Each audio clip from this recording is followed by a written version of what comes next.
Ok, salut. Donc, on se retrouve pour ce premier vidéo dans la map Northwood, donc pour le TP3 Old West. Euh, Eric, c'est d'avoir une coupe de vidéos concernant ce TP-là, donc on a quand même beaucoup de choses à voir. Donc, ne perdons pas de temps et allons-y tout de suite. Donc, pour ce premier vidéo-là, je vais essayer de montrer comment incorporer le sort de pad 2D. Je dis 2D, mais on va kind of le positionner. Mais dans le fond, pour les sons qui ne sont pas des émetteurs positionnels, mais pour comme la sorte de skybox audio, dans le fond, qu'on veut.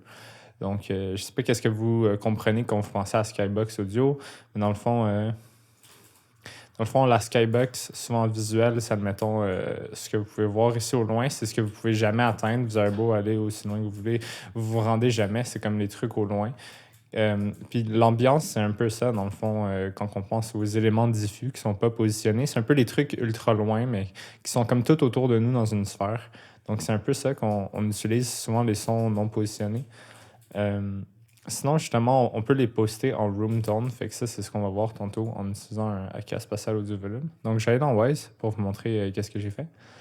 Pour l'instant, j'ai une coupe de trucs que j'ai amenés. J'ai amené des dog bark, des oiseaux, puis du wind. Pour l'instant, on va juste se concentrer sur le wind. Donc, ça, vu que ça va être le vent, admettons, dans la map, que je vais vouloir qu'il aille constamment quand je suis dehors, puis qui m'entoure à 100%, j'ai pris un fichier multi-channel. Donc, c'est pas obligatoire. Vous pouvez prendre un stéréo si vous voulez. Vous pouvez créer votre propre quad si vous voulez. Vous pouvez prendre une sphère ambitionique. Ou dans mon cas, j'avais un sample pack de vent en Dolby Atmos. Donc, je pense en genre 7.0.2. Donc ici, Source, donc je crois 9 channels. Donc j'ai utilisé ça parce que je voulais avoir une sorte de sphère, dans le fond, euh, comme background. Vous n'êtes pas obligé de faire ça pour le TP, comme je dis, vous pouvez juste prendre un simple stéréo comme bed. Mais dans le fond, moi pour mon bed, je l'ai fait avec ça, comme ça je peux vous montrer en même temps comment faire pour qu'il rotate comme du monde, dans le fond. Fait que, there it is. J'ai pas fait trop de trucs spéciaux ici. Je l'ai fait looper. J'ai mis les loop points pour que ça loop comme il faut. Je l'ai mis à streaming, mais ça, c'est pas important pour vous. C'est juste, il allait prendre beaucoup de place. Puis pour votre TP, touchez pas à ça, c'est pas important. Sinon, ici, positioning. Pour l'instant, il est mis à position plus orientation. Justement, ça, c'est important pour qu'on ait la sorte de rotation dans la tête. Puis il n'y a pas d'atténuation présentement. Donc, peu importe la distance, ça devrait rien changer. J'ai activé distraction et transmission, mais ça, c'est pas important pour l'instant. On va dire, je vais le désactiver pour l'instant, juste pour que ça soit un peu moins mélangeant. On va commencer juste avec ce setup-là. À vrai dire, on va commencer avec le setup none, donc qui est juste en 2D. Donc, je vais aller dans Unreal. Techniquement, ici, avec mon Wise Browser, j'ai généré plus tôt, avant de faire le tutoriel, j'ai généré dans le fond les UAssets qu'il faut pour pouvoir apporter les sons dans la map. Donc, je vais tester. Oh oui, dans l'event, j'ai oublié de dire. Dans l'event, j'ai aussi mis un seek avec un random sur le pourcentage. Donc, à chaque fois qu'on va faire play sur cet événement-là, il ne va pas toujours commencer du même bout. Puis aussi, dans l'action play ici, dans l'event Playwind, j'ai aussi rajouté un léger fade de 0.1 juste pour éviter les pops, mais il commence quand même assez brusquement. Donc, c'est pas non plus un ultra long fade que j'ai rajouté. Juste pour cleaning. Bon. Ici, je vais faire right-click play pour voir si ça fonctionne bien. C'est peut que ça prenne un petit temps à loader. Là. Des fois, il est lourd. There you go. Donc, ça, c'est le vent qu'on va utiliser dans la map. Donc, comment qu'on fait pour juste que le son il joue en 2D comme ça? Pour l'instant, dans Wise, on l'a seté juste à 2D. Donc, il n'est pas positionné. Mais c'est peut-être un peu contre-intuitif, mais vous pouvez simplement juste le partir avec un AK Ambient. Même si l'acteur dans Unreal, lui, vous le positionnez dans la map, si votre son dans Wise est mis à 2D, il va jouer en 2D. Donc, c'est peut-être pas nécessairement la meilleure façon de le faire, mais je vous le montre juste rapidement, juste pour vous montrer que c'est possible. Donc, dans ce projet-là, j'ai mon Occlusion Refresh Interval qui n'est pas à 0 parce que je ne l'ai pas changé. Donc, ça, je vais mettre ça à 0. Je vais aussi venir mettre le autopost parce qu'on veut que lorsqu'on fait play dans la map, on veut que l'event soit posté. Dans ce cas-ci, il est en 2D, mais normalement, il devrait être posté. Je crois que même s'il joue en 2D, l'Occlusion Refresh Interval peut couper votre son, donc c'est bien important de l'enlever. Donc là, il faut qu'on mette un event pour qu'il joue quoi que ce soit. Donc, je vais venir choisir ici mon Play Win event que j'avais. Donc, je vais sauvegarder ma map.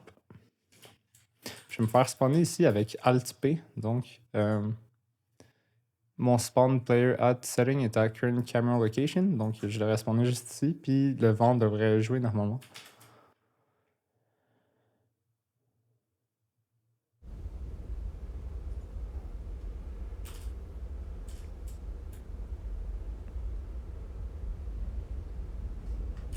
Donc, comme vous pouvez entendre, le vent joue maintenant.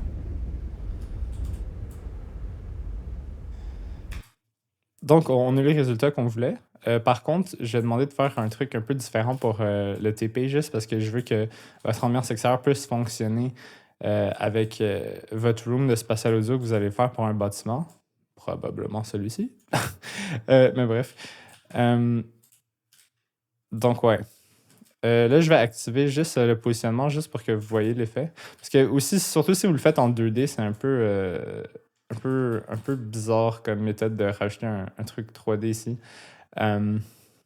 Mais bon, vous auriez pu aussi lancer l'événement en blueprint depuis le level blueprint, si vous savez comment ça fonctionne. En tout cas, bref, il y a différentes méthodes, mais nous, on va le poster avec une room volumétrique. Mais avant de se rendre là, justement, je vais faire play avec le positionnement ici d'activer. Alors ça, je vais me connecter à Wise pour pouvoir changer les settings en live. Donc, juste avec position. Donc, maintenant, je vais faire play ici.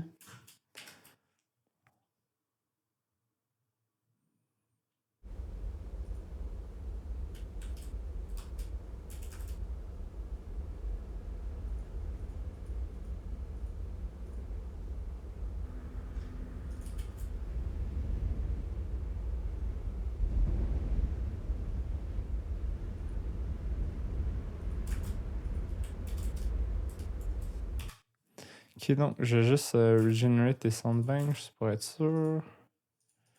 J'ai comme l'impression qu'il y a un truc qui n'a pas updaté comme du monde. Ok, je peux continuer ce que j'étais rendu. My bad. J'ai juste payé un sort de bug vraiment weird où est-ce que j'essaie de démontrer le positionnement sur cet acteur-là. Puis il y avait un problème avec mon fichier 7.0.2. Puis je crois que ça avait rapport avec quelque chose ici. Là. Je crois qu'il avait été mis à Anonymous sans faire exprès. Puis là, j'ai remis à ça. Puis là, j'ai dû régénérer les soundbanks.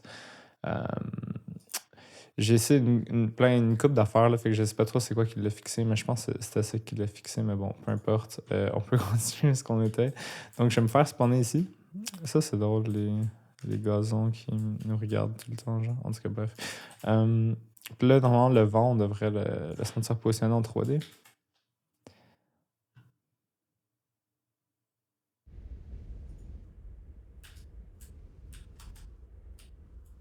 Donc, c'est important que vous écoutez avec des écouteurs, mais là, bon, on peut sentir que le vent vient de là-bas, dans le fond, comme un point.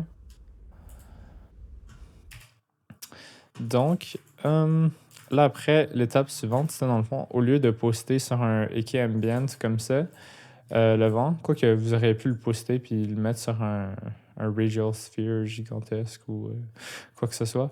Une approche qui est vraiment cool à faire, c'est vous pouvez vous spawner un AK spatial audio volume. Donc, on n'a pas encore parlé du AK spatial audio volume. C'est un bon temps pour l'introduire. Donc, un AK spatial audio volume, c'est une boîte comme ça qui, par défaut, vous montre aussi des informations par rapport à la reverb pour ça. Mais vous pouvez mettre ça à off ici. Là. Si vous allez sur ce petit bouton-là, puis vous faites Show Reverb Info dans la catégorie audiokinétique, vous pouvez enlever ça. On ne va pas en avoir besoin pour mon cours. Puis moi, je trouve ça un peu juste nuisant plus que d'autres choses parce que c'est comme plein de textes écrits souvent partout de plus sur mon écran. Donc, j'aime bien l'enlever. Donc, le AK spatial audio volume, avant de commencer, je vais juste le placer dans un folder audio ici, juste parce que c'est important de rester organisé. Donc, souvent, quand vous allez travailler dans un projet, vous allez être avec d'autres gens d'autres départements, ils vont travailler avec vous dans le projet, donc ils vont avoir des folders pour leurs trucs, genre mettons lighting ou gameplay, les ennemis, des portes, des trucs comme ça. Donc, moi, j'aime bien me créer un folder audio pour la majorité de mes trucs audio. Je prends mon AK spatial audio volume et je vais le glisser à l'intérieur. Donc, un AK spatial audio volume, c'est un acteur. Donc, on le voit, il est dans l'outliner, il y a une transform.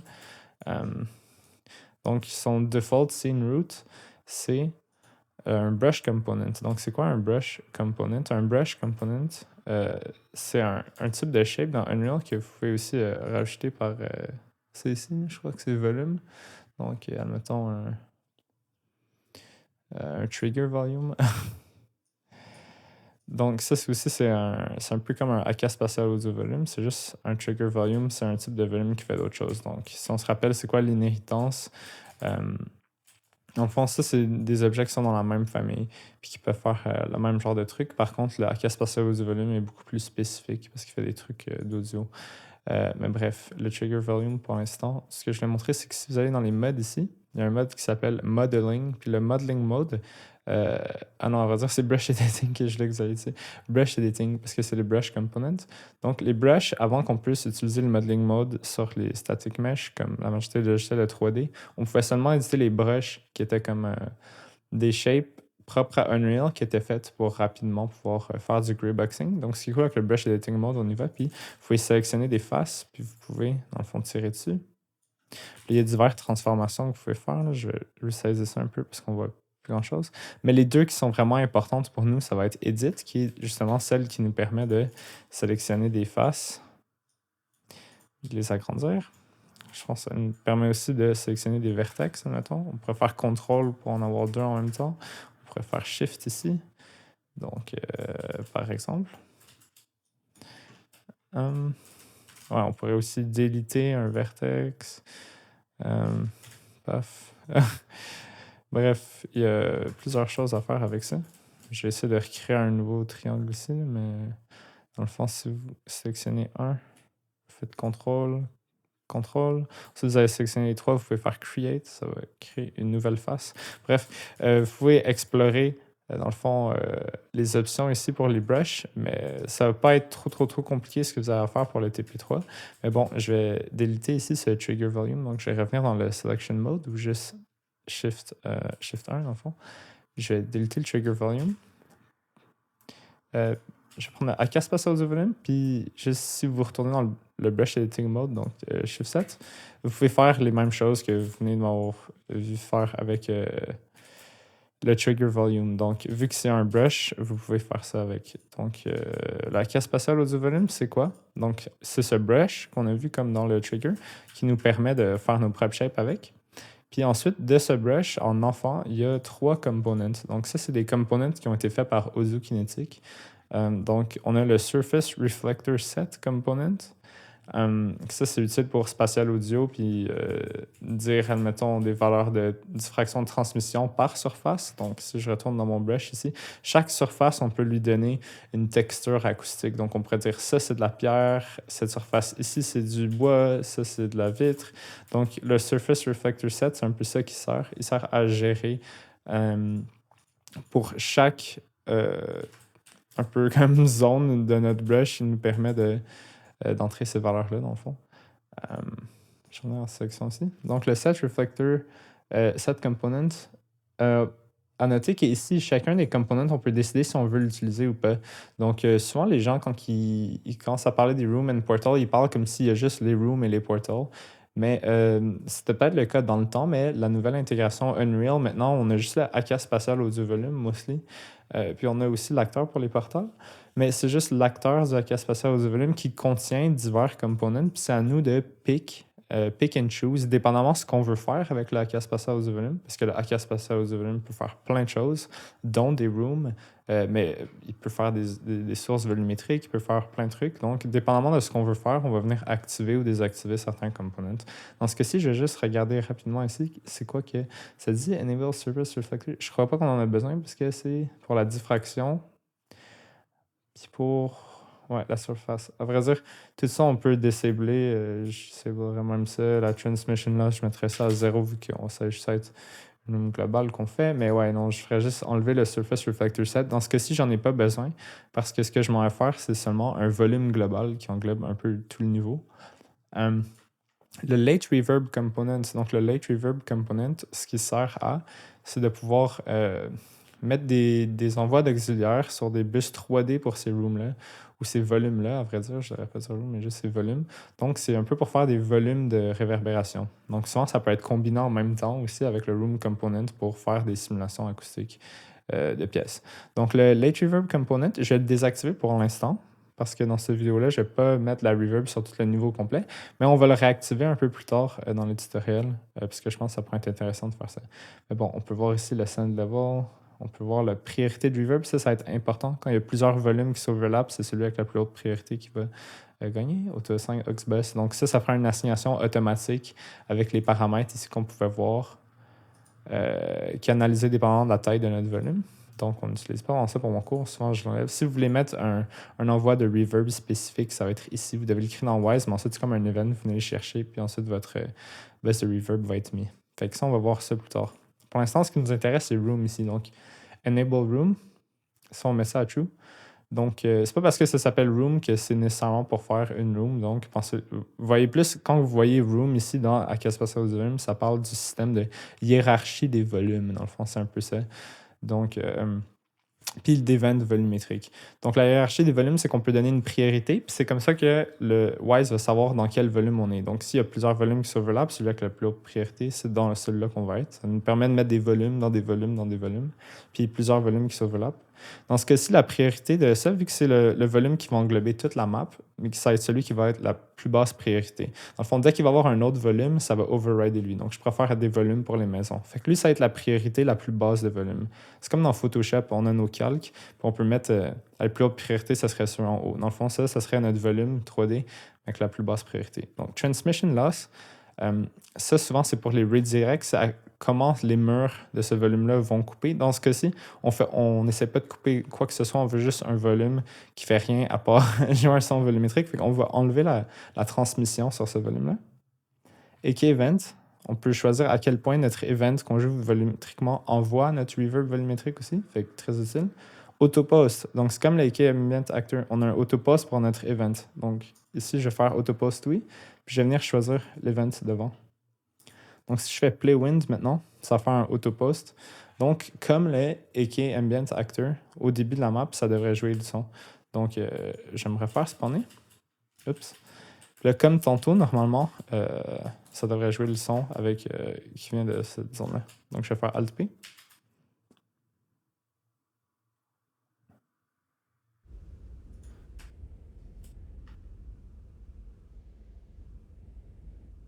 Donc, comme vous pouvez entendre, on a encore le son qui vient environ de là. Je viens de cliquer F8 pour me déconnecter, puis je peux faire G ici pour voir les trucs de la map, là, mais ça me permet de, pendant que je suis en simulation, venir choisir mes acteurs.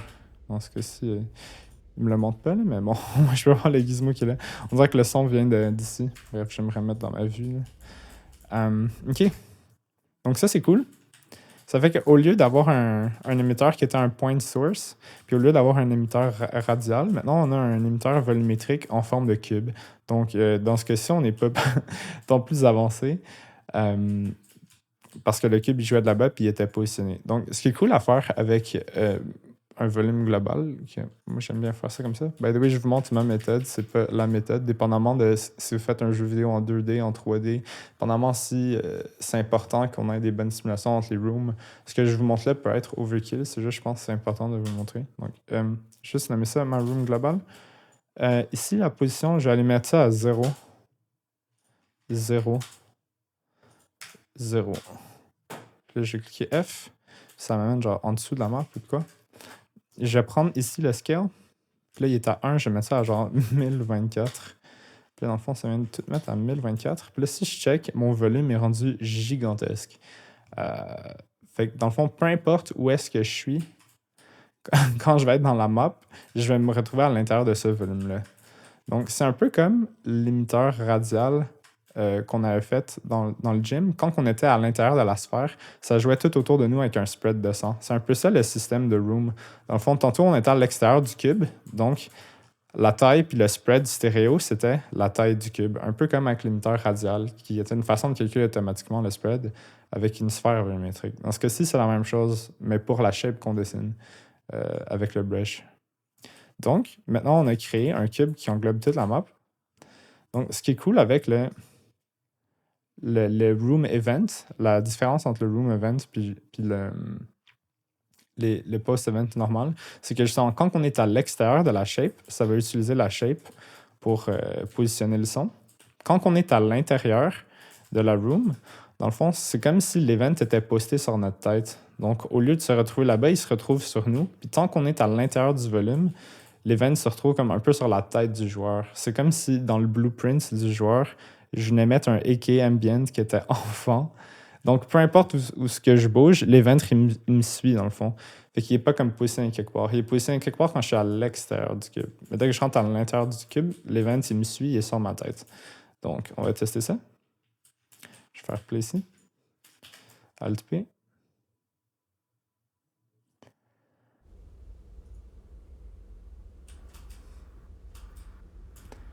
Donc, maintenant, on a bel et bien du vent tout autour de notre tête qui nous englobe. J'aide dans Wise 2 secondes. Donc, au début, on avait None. Ça joue un peu plus fort. Mais ça, dans le fond, ça ferait juste jouer le son sans le spatialiser. Donc, si je serais à l'extérieur, ça changerait pas vraiment de quoi. Si je fais position, ça changerait de quoi, dépendant si on est à l'intérieur du volume ou pas. Puis ensuite, si je fais position et orientation, dans le fond, dans ce cas-ci, on a un fichier 7.0.2. Si vous aviez un fichier 4.0, c'est comme si on activait la position orientation dans le l'émetteur sphérique. Donc, si on tourne, techniquement, si mettons dans notre sphère audio, il y aurait un chien à gauche, si je tournerais ici, ça garderait le son du chien au même endroit. Tandis que si je disais pas position et orientation, ça jouerait dans mon oreille droite, ça jouerait dans mon oreille droite tout le temps, peu importe si je tourne ou pas. Donc, c'est ça la différence entre les deux. Donc, si vous avez des contenus d'ambiance ou des fichiers sphériques ambisoniques, vraiment avec du contenu positionné, ça peut être vraiment intéressant de venir mettre position et orientation sur un room event, vu qu'il va nous suivre tout le temps. Donc, ça, c'était tout pour cette vidéo-là. Donc, on a vu un peu la façon normale de juste poster un event puis qu'il soit joué en 2D. Ensuite, on a mis ce son-là en 3D. Puis ensuite, à la fin, on a créé un volume qui englobe toute la map. Puis ensuite, le son, il jouait sur ce volume-là. Donc, il nous englobait nous aussi. Ce fait que maintenant, on a notre pad d'ambiance qui est posté sur nous et qui rotate avec nous. Donc, j'espère que ça va vous être utile pour votre TP3. Dans la prochaine vidéo, on va checker des émetteurs positionnés à certains endroits dans la map. Donc, à tout de suite.